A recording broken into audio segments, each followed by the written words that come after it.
Hello दोस्तों, Maurya education YouTube channel में आपका स्वागत है। और मैं प्रेम कुमार आज आपके सामने लेकर आया हूँ मैथ क्लास 10th का पहला लेसन, रियल नंबर इन वास्तविक संख्या। इस लेसन से एग्जाम में क्या क्या क्वेश्चन आता है, चाहे बोर्ड के एग्जाम हो या कंपटीशन एग्जाम हो, तो आप एग्जाम के व्यू से इसमें सारे प्रश्नों को देखेंगे। तो आइए ज़्यादा समय न लेते हुए मैं क्लास 10th पहला लेसन रियल नंबर वास्तविक संख्या क्या है और उसमें कौन कौन से प्रश्न पूछे जाते हैं बोर्ड एग्जाम में, उसको देखेंगे। तो आइए सबसे पहले मैं नंबर के बारे में आपके सामने चर्चा कर रहा हूँ और नंबर से अभी तक क्या क्या प्रश्न आए हैं आपको अभी 2022 तक बोर्ड एग्जाम में और क्या आने वाले प्रश्न संभावित हैं, उसको देखेंगे हम लोग। तो आइए देखा जाए, सबसे पहले वास्तविक नंबर जो है, ये बहुत सारे बच्चे हैं जो लेसन समाप्त करते हैं लेकिन उनको पता नहीं कि वास्तविक नंबर है क्या। तो परिमेय और अपरिमेय के मिलाने से जो संख्या बनती है, जो परिवार बनता है या जो शाखा बनता है, उसको हम लोग वास्तविक संख्या कहते हैं। और वास्तविक संख्या के अंदर जितनी भी संख्याएं पढ़ना है सबका बारी बारी से चर्चा करते हैं। आइए देखा जाए, पहला जो मेरा संख्या है प्राकृत संख्या, और इसको हम लोग नेचुरल नंबर कहते हैं। नेचुरल नंबर यानी क्या होता है, प्राकृत संख्या, यानी जिस संख्या को हम लोग क्या करते हैं, एक से सूचित करते हैं, या गिनती वाली संख्या को हम लोग प्राकृत संख्या कहते हैं। जैसे 1 2 3 ऐसे आगे लिख सकते हैं हम लोग, जो आप देख रहे हैं 1 2 3 4 ऐसे आगे हम लिख सकते हैं। ये सब नेचुरल नंबर है। सेकेंड है आपका पूर्ण संख्या, जिसको अंग्रेजी में होल नंबर कहते हैं।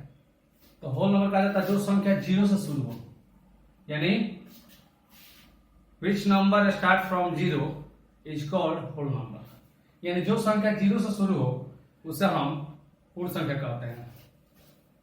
एग्जाम्पल के लिए देखिएगा 0 1 2 3 4 ऐसे आगे रहेगा। तो ये जो संख्या 0 से स्टार्ट हो गया ना, वो पूर्ण संख्या हो गया, और जो 1 से स्टार्ट हो वो प्राकृत संख्या हो गया। आगे संख्या देखेंगे हम लोग पूर्णांक संख्या। तो पूर्णांक संख्या को अंग्रेजी में इंटीजर नंबर बोला जाता है, यानी जो संख्या धनात्मक और ऋणात्मक दोनों रूपों में हो, वैसी संख्या को हम लोग बोलते हैं इंटीजर नंबर यानी पूर्णांक संख्या। अब पूर्णांक संख्या में क्या क्या प्रश्न आता है, देखिए कैसे पूछता है। अच्छा, कैसे पहचाने की पूर्णांक संख्या है, तो एग्जाम्पल देखते हैं, उसके समझ में आ जाएगा आपको। जैसे -3 -2 -1, यहाँ पर दिया 1 2 3, यानी देख रहे हैं संख्या यहाँ 1 प्लस में या 1 माइनस में, या 2 प्लस में या 2 माइनस में, या देख रहे हैं थर्ड जो है 3 है जो प्लस में है या माइनस में है। यानी जो संख्या धनात्मक और ऋणात्मक दोनों रूपों में हो उसको हम लोग पूर्णांक संख्या कहते हैं। ठीक है, चलिए आगे देखेंगे हम लोग अभाज्य संख्या के बारे में। तो अभाज्य संख्या क्या कहा जाता है, तो जो संख्या एक और खुद को छोड़कर दूसरी संख्या से न कटे, वैसी संख्या को अभाज्य संख्या कहते हैं। उसको अंग्रेजी में हम प्राइम नंबर बोलते हैं। यानी जो संख्या एक और खुद को छोड़कर दूसरी संख्या से न कटे उसे अभाज्य संख्या कहते हैं। आइए एग्जांपल देखा जाए, जैसे 2 3 5 7 11 ऐसे भी आगे संख्या लिख सकते हैं। ये सारी संख्या जो है अभाज्य संख्या है, क्योंकि ये एक और खुद को दूसरी को छोड़कर दूसरी संख्या से नहीं कटेगी, यानी विभाज्य नहीं होगी। कटने का मतलब विभाज्य। अगला है भाज्य। जब अभाज्य जानेंगे तो भाज्य भी समझ में आएगा। अभाज्य जाने थे कि जो एक और खुद को छोड़कर दूसरी से न करते हैं, और भाज्य संख्या वैसी संख्या है जो एक और खुद को छोड़कर दूसरी संख्या से भी कट जाए, तो वैसी संख्या को हम लोग बोलते हैं भाज्य संख्या। जैसे सबसे छोटी भाज्य संख्या आपके सामने होती है 4 4 6 8 9 10। इसमें से बताइए कौन ऐसा संख्या है जो एक और खुद को छोड़कर दूसरे से न कटे। 4 में 1 से भाग लगेगा, 4 से भाग लगेगा, साथ साथ 2 से भी कट रहा है। 6 में 1 से भाग लगेगा, 6 से भाग लगेगा खुद से, और इसके साथ साथ 2 और 3 से भी कट रहा है। जितना भी संख्या है सब भाज्य है। अब क्वेश्चन क्या आता है इतने सारे प्रश्न से, जो आपके सामने 5 लिखे हैं संख्या, ये पांचों से प्रश्न ऑब्जेक्टिव क्वेश्चन अभी तक क्या आया है और क्या क्या आता है ये देखा जाए। सबसे पहले जो नोट में लिखवाए हैं आप लोग, सबसे पहले इसको स्क्रीनशॉट ले लेंगे और इसको कॉपी में नोट कर लेंगे, क्योंकि बहुत सारी चीज होता है जो आप भूल जाते हैं। तो ये सब याद करने के लिए है कि नोट्स बनाना जरूरी है। तो सबसे पहले पहला प्रश्न आता है कि सबसे छोटी अभाज्य संख्या क्या है। तो याद रखिएगा सबसे छोटी अभाज्य संख्या 2 है, क्योंकि 2 एक और खुद को छोड़कर दूसरी संख्या से नहीं करेगा। अब हम आएंगे इसमें अभाज्य में। चलिए सबसे पहले हम लोग अभाज्य संख्या में देखेंगे कि क्या है, और आपको हम बता दें जो एक और खुद को छोड़कर दूसरे से करते हैं। यहाँ पर 2 देख रहे हैं, तो 2 में 1 से भाग लगेगा और 2 से भाग लगेगा, खुद से। क्या और किसी संख्या से करेगा? नहीं। तो ये अभाज्य है, और अभाज्य में ये सबसे छोटी है। आप देख सकते हैं यहाँ पर जितना भी एग्जाम्पल लिखे हैं, तो सबसे छोटी अभाज्य संख्या आता है 2, और सबसे छोटी भाज्य पूछ ले, सबसे छोटी भाज्य संख्या होती है 4। तीसरा प्रश्न आता है कि 1 से 100 तक अभाज्य संख्याओं की कुल संख्या। ये बहुत बार एग्जाम में पूछा है, कंपटीशन एग्जाम में पूछा है। 1 से 100 तक अभाज्य संख्या की संख्या होती है 25 यानी 25। आप 1 से 100 तक काउंटिंग लिखकर, गिनती लिखकर, और उसको आप क्या है उसमें काउंट कर सकते हैं। अगला जो है कि 1 से 50 तक अभाज्य जो संख्या होती है वो 15 यानी 15 होती है। साथ साथ सभी आपको अब इसमें क्या देखना है, अभाज्य और भाज्य से क्वेश्चन की सबसे छोटी अभाज्य 2, सबसे छोटी भाज्य 4, 1 से 100 तक अभाज्य की संख्या 25, और 1 से 50 तक अभाज्य की संख्या 15। ये इतना याद रखिएगा भाज्य और अभाज्य से। अगला जो है पूर्ण और प्रकृत से क्या क्वेश्चन आता है, तो पूर्ण और प्रकृत से क्वेश्चन याद रखिएगा कि जो संख्या क्या है 1 से शुरू प्रकृत, जो संख्या 0 से पूर्ण। तो याद रखिएगा पूर्ण और प्रकृत से क्या आता है कि सभी प्रकृत संख्या पूर्ण हो सकती है। बोर्ड पर सभी प्रकृत संख्या देखिए, 1 इसमें है तो 1 इसमें भी है, 2 इसमें है तो 2 इसमें भी है, 3 इसमें है तो 3 इसमें भी है, और 4 इसमें है तो 4 इसमें भी है। यानी देख सकते हैं जितना भी प्रकृत है वो पूर्ण वाला में घुसा हुआ है। तो इस प्रकार कह सकते हैं कि सभी प्रकृत पूर्ण हो सकता है, लेकिन सभी पूर्ण प्रकृत नहीं होगा, क्योंकि इसमें 0 है तो इसमें 0 कहाँ है। गिनती में कभी 0 होता है, गिनती 1 से शुरू होता है, इसलिए 1 प्रकृत वाला है। तो हम कह सकते हैं कि सभी पूर्ण प्रकृत नहीं होगा, लेकिन सभी प्रकृत पूर्ण हो जाएगा। याद रखिएगा ये क्वेश्चन पूछा हुआ है ऑब्जेक्टिव के रूप में। अब आगे हम लोग देखेंगे इसमें वास्तविक संख्या में परिमेय अपरिमेय से क्या क्वेश्चन आता है, और वास्तविक संख्या क्या है उससे क्या प्रश्न आएगा। साथ साथ इस लेसन में जो हमारा यूक्लिड विभाजन से संबंधित प्रश्न है, आज उसको आपका कंसेप्ट हम क्लियर करेंगे।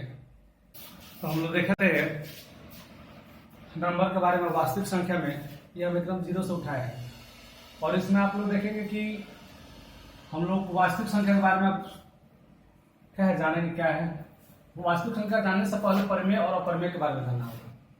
ये परिमेय संख्या क्या है और अपरिमेय संख्या क्या है। तो परिमेय संख्या जिसको हम लोग कहते हैं अंग्रेजी में रेशनल नंबर, और अपरिमेय यानी जिसे इरेशनल नंबर कहा जाता है। तो वैसी संख्या जो p/q के रूप में हो, यानी p/q के रूप में हो मतलब क्या, जहां p और q पूर्णांक हो और q नॉट इक्वल टू 0। तो देखिए यहाँ पे यहाँ 2 लिखे तो इसके नीचे कुछ नहीं तो क्या है 1 है, यानी नंबर जो है p/q के रूप में है। यहाँ पर 5/4 लिखा है, ये भी p/q के रूप में है। यहाँ देखिए यहाँ संख्या रूट में आया है, तो रूट में आने के बाद से आपको क्या है, रूट में आने वाली संख्या क्या है आपका, जरूरी नहीं है कि अपरिमेय होगी। रूट में आने वाली संख्या कब अपरिमेय होगी, जब वो किसी का स्क्वायर ना हो, यानी किसी का पूर्ण वर्ग ना हो, है ना, किसी संख्या का, तब वो क्या है आपका परिमेय होगी। अब देखिए यहाँ पे 25 आया है, ये क्या है 25 जो है 25 जो है किसका स्क्वायर है जी 5 का, तो ये बाहर निकल जाएगा। तो जो संख्या p/q के रूप में हो, यानी p और q कहाँ रहती है पूर्णांक, और q नॉट इक्वल टू 0। देखिए बट्टा में जो भी संख्या है वो 0 के बराबर नहीं होना चाहिए, नहीं तो आपका परिमेय।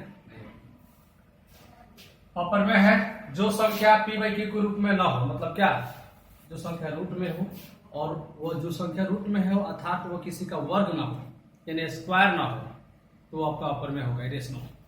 आइए एग्जाम्पल देखते हैं, जैसे यहाँ √3, तो 3 किसी का स्क्वायर होता है। देखिए तो यहाँ यहाँ 1 से मान लीजिए हम लिखे हैं स्क्वायर,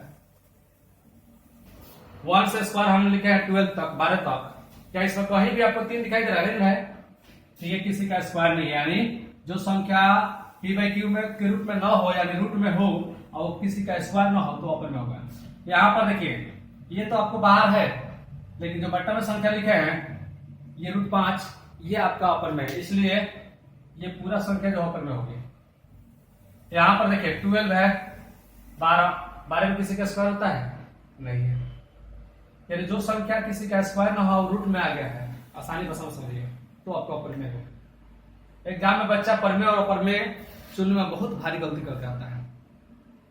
बहुत सारा प्रश्न होता है जो कैलकुलेशन करके पूछता है परमे है, अपर में है, तो आप संख्या को हल कीजिएगा। अगर रूट के अंदर आ गया और वो किसी का स्क्वायर होगा तो परमे होगा, और रूट के अंदर आने वाली संख्या स्क्वायर नहीं होगा, अपर में होगा। सीधा सीधा समझिए। अब हम लोग जानेंगे वास्तविक जानने के लिए ही ये आपको क्या है, इतने सारी संख्या के बारे में आप जाने, प्रकृति से लेकर परमेय अपरमेय तक। वास्तविक संख्या परमेय और अपरमेय के मिलाने से जो संख्या बनती है उसे वास्तविक संख्या कहते हैं। और वास्तविक संख्या देखिए 2 परमेय संख्या है, 2/√3 अपरमेय है, √2 क्या है? अपरमेय है, √7 अपरमेय है। यहाँ पर परमेय और अपरमेय दोनों संख्या है, और दोनों संख्या मिलकर जिस परिवार का निर्माण करेगा वो क्या कहलाएगा? वास्तविक संख्या यानी रियल नंबर। और यही आपको लेसन में पढ़ना है फर्स्ट लेसन। अब ये हम नंबर के बारे में देखें। नंबर के बारे में जो आपको क्या है शुरू में बताया है उसको नोट कर लीजिएगा, वही प्रश्न आता है, ज्यादा कुछ प्रश्न नहीं होता है। यहाँ पर देखिए प्रश्न क्या आता है इस लेसन में, इंपोर्टेंट क्वेश्चन, यूक्लिड विभाजन। ये क्या है यूक्लिड? तो जो यूक्लिड एक गणितज्ञ का नाम है और वो अपने नाम पर एक फॉर्मूला दिए थे, उसी फॉर्मूला को हम लोग कहते हैं यूक्लिड विभाजन। यूक्लिड विभाजन को हम लोग भाग एल्गोरिथम कहते हैं, या भाग लेना कहते हैं, या विभाजन एल्गोरिथम कहते हैं। यानी यूक्लिड विभाजन, भाग एल्गोरिथम, भाग ले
यहाँ पर देखिए ए का मान आपको निकालना है, ये छोड़ दीजिए। बी का मान दिया है बाबू, तो बी का मान कितना है? 12। क्यू का मान दिया है कितना जी? 7। और बी और क्यू के बीच में गुणा है, छुपा है गुणा। बी क्यू का मतलब बी गुणे क्यू। यहाँ पर बी और क्यू का मान प्लस में आर। आर का मान कितना दिया है मेरा सोना? पहला क्वेश्चन में 3। ये हो गया आपका 82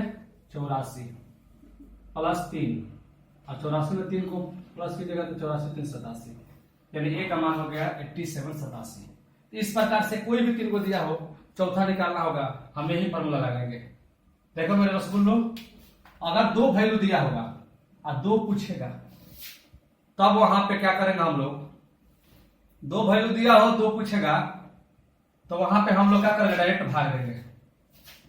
जैसे यहाँ पर देखिए ए का मान दिया 27 और बी का मान 5 दिया, तो वहां पर भाग देकर 2 मान प्राप्त कर सकते हैं।